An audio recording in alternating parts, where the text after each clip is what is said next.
And when you're watching, college football game or even professional football on TV, it also teaches you about your finances, and you don't even realize it. Yeah, Paul Durso with Durso Capital Management is here to explain. All right, people are saying, what?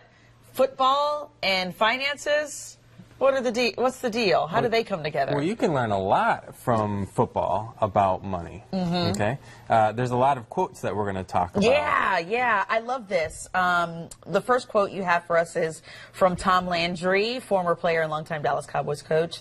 Setting a goal is not the main thing. It's deciding how you will go about achieving it and staying with that plan. Yeah, absolutely. So, before, the Carolina Panthers ever set foot on the football field, they're going to put together a game plan. Okay, and that game plan is going to help them go through that game, because sometimes in football, things don't work out as scripted. Well, you know what? Right. In life, it works the same way. And our game plan in life is a budget. Yes. Because sometimes life doesn't always go the way we want it, so it's important for us to have a plan, a budget, to keep us on track for when we veer off. Okay, let's do John Madden's quote, which is, of course, he's former player, Oakland Raiders coach, football analyst. The road to Easy Street goes through the sewer.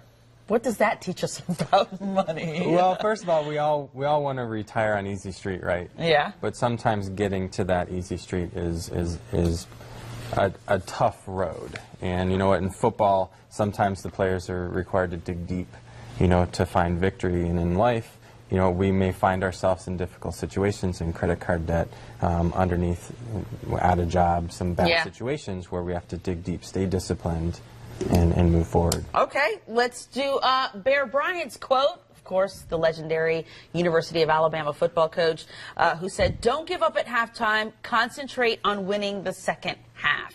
What can that teach us? Well, this last Saturday, I was in Tuscaloosa, Alabama. Okay. And I was in the stadium named after him. And right. You know what? At halftime, the game was tied. Yeah. So, you know what? The first half of life sometimes, or the first half doesn't matter. It's really how you play the second half.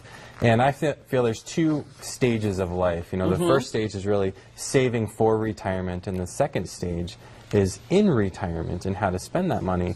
And it does matter a lot on how you save and having a plan to get to retirement, but it might matter just a little bit more to make sure you have a plan and a strategy to not run out of money at the second stage of your life. Sometimes it's more emphasized, the planning to retire, than what you do in retirement with that money. So that's a good subject there. All right, Don Shula's quote. You want to do that one next? Okay, Don Shula, Dolphins coach, former Dolphins coach there. The one thing that I know is that you win with good people. You win with good people, okay? All right, well, you don't want to go it alone. Surveys and statistics state that money is one of the biggest leading causes of conflict in a relationship. And you want to open up, bring down your walls, and talk to a spouse or significant other to make sure that you're on the same page, because when it comes to money, it can just rip at a relationship. So, talk together. And if you're able, get a good coach to help on having tough conversations and putting together a plan. All right. Good stuff. I love that connection with the quotes and teaching us about finances. Good topics to consider and discuss and take. Thank you, Paul. You're welcome. Good to see you. We'll be back after this break.